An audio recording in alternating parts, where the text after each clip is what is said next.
a major settlement over earplugs used by U.S. service members, and how the military prepared ahead of Hurricane Idalia.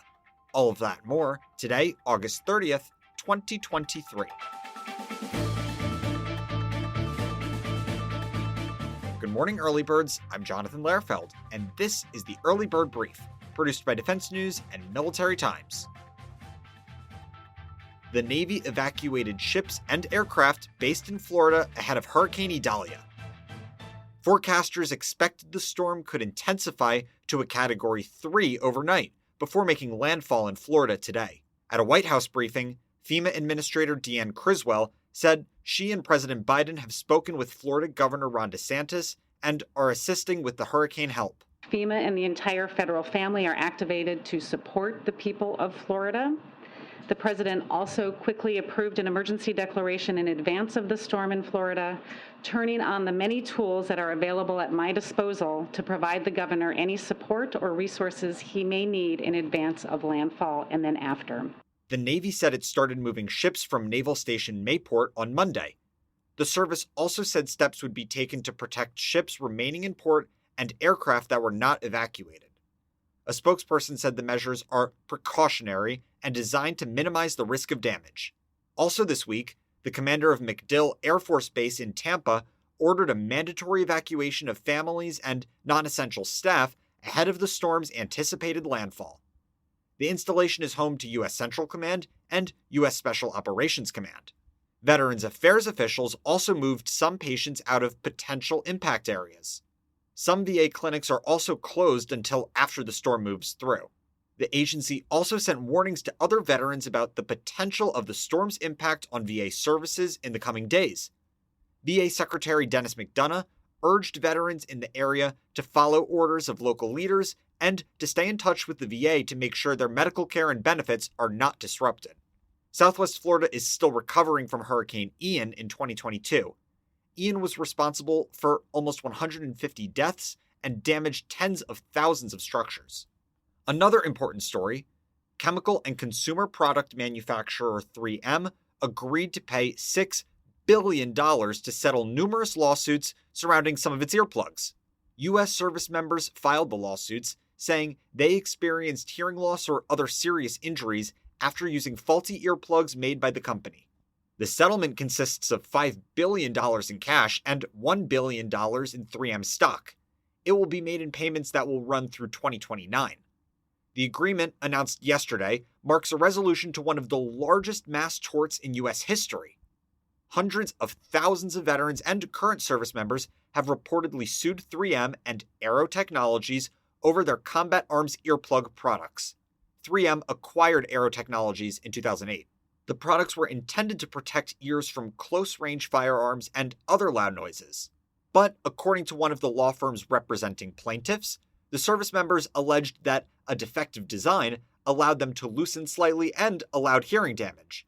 In an online summary about the combat arms earplug litigation, the Florida-based law firm notes that 3M previously agreed to pay $9.1 million to settle a lawsuit on behalf of the government, alleging the company knowingly supplied defective earplugs to the U.S. military. Since 2019, the firm added, 3M has lost 10 of 16 cases that have gone to trial, awarding millions of dollars to plaintiffs to date. In a statement to Bloomberg and other news outlets, one of the attorneys representing the plaintiffs called the settlement a historic agreement. The agreement includes all claims in Florida's multi-district litigation, coordinated state court action in Minnesota, and potential future claims. In yesterday's announcement, 3M maintained the agreement was not an admission of liability. 3M has previously tried to reduce exposure to the earplug litigation through bankruptcy court. In 2022, Aero filed for bankruptcy as a separate company, accepting responsibility for claims, but the filing was later dismissed in U.S. bankruptcy court. An important note, the agreement hasn't been finalized yet. Last month, 22 attorneys general urged a federal court to reject the proposed settlement, saying it lets 3M off too easily.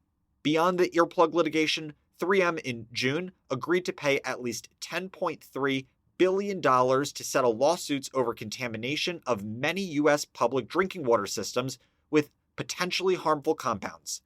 The deal, would compensate water providers for pollution with per- and polyfluorinated substances, also known as forever chemicals. In other news, a Texas National Guardsman recently shot into Mexico, wounding a man. For more on this cross-border incident, Army Times senior reporter Davis Winke joins the episode today. So tell us about the incident involving a Texas National Guardsman at the southern border and why he was at the border in the first place. What happened? For about 2.5 years now, the state of Texas has had National Guard troops deployed to its border with Mexico in an effort to help stem human trafficking, drug trafficking, and other problems that have been occurring there. As that mission has expanded over time, there have been a number of issues, the most recent of which occurred on Saturday evening when an on-duty Texas National Guard member in El Paso apparently fired his service weapon across the border and hit a man on the Mexican side of the river in Ciudad Juarez. There's a lot that isn't clear about this incident. What we found in the Mexican media was that the man who was injured was shot in the leg and that he initially told authorities that he was trying to cross, but he later changed his story to say that he was playing sports by the river. The U.S. authorities have been largely quiet thus far about what they believe occurred. They've just more or less confirmed that somebody fired their weapon, and there hasn't been a lot of detail. I will add, though, that the Washington Post cited an anonymous Customs and Border Protection official saying that the guardsman believed the man was trying to stab somebody in a group of migrants that was crossing. But that same official who was speaking on condition of anonymity said that they'd only been briefed on it, that the details were hazy, and nobody on the American side has stepped forward yet to offer an explanation to compete with that of the man who was shot.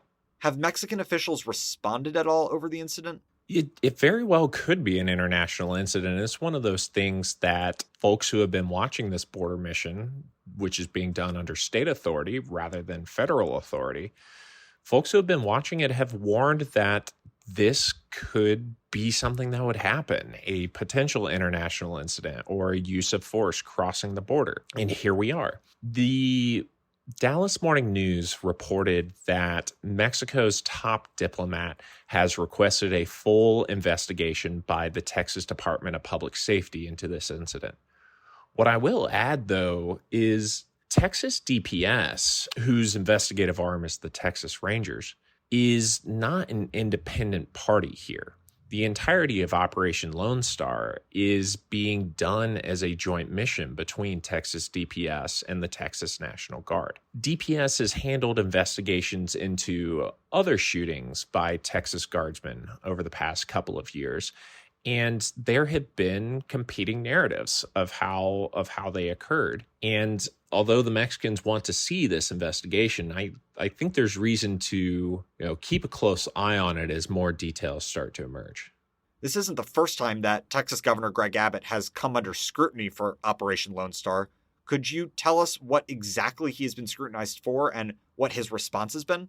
In the fall of 2021, when the border mission expanded, critics pointed out that it coincided with a time in the Texas gubernatorial primary that Abbott was facing pressure from the right to step up his response to the border. And around that time, they expanded the mission by thousands of troops who were involuntarily activated on very short notice. And when they arrived at the border, there were pretty widespread issues with pay, living conditions, equipment. Those issues largely improved over time, and we detailed them in collaboration with our colleagues at the Texas Tribune over the course of a long-term investigative partnership.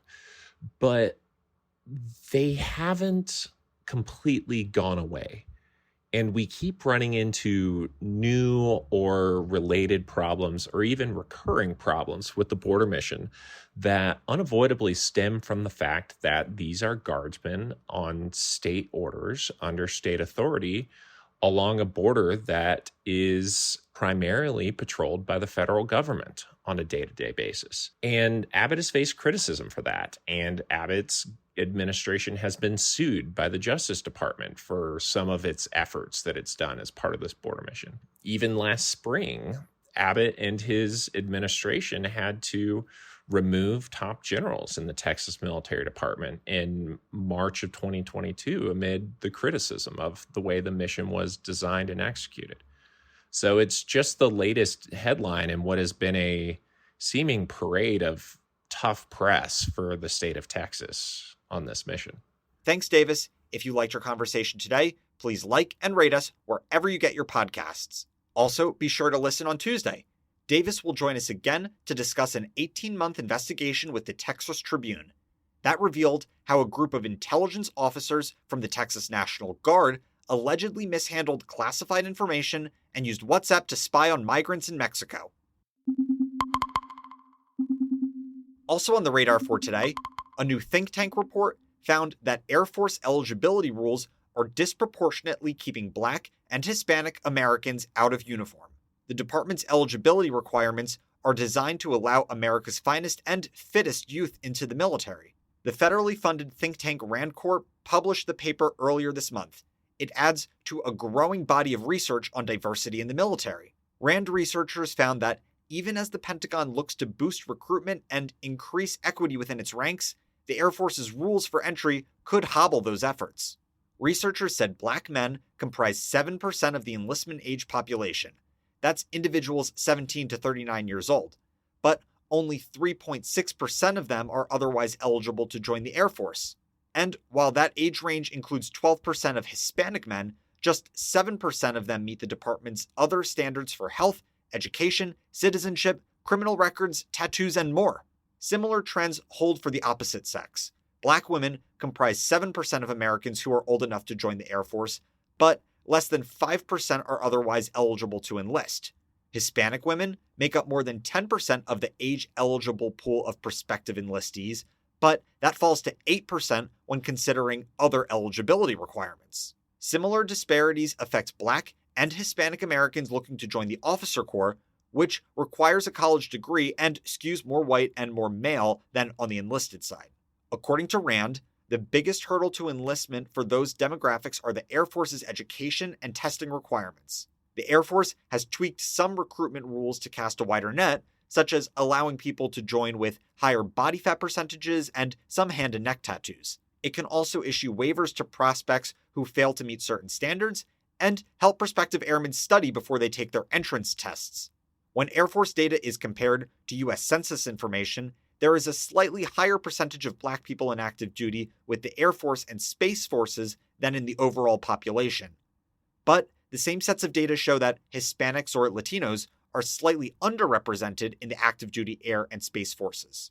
The authors of the report said attracting a diverse pool of new troops would be good for the health of the military. That's echoed by military officials who insist recruiting troops of different races, ethnicities, and genders is important to national security. And now, here are some other stories that we're hearing chirps about. The Navy announced this week that Rear Admiral Fred Kacher became acting superintendent of the U.S. Naval Academy. His nomination to become commander of U.S. 7th Fleet has been delayed by a Senate hold on military confirmations. The Pentagon committed this week to fielding thousands of autonomous systems across multiple domains within the next 2 years as part of a new initiative to better compete with China.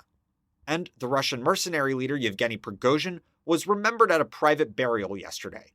The Kremlin said President Vladimir Putin would not attend the service. And on this day in history, in 2021, the last U.S. troops left Afghanistan, ending America's longest war.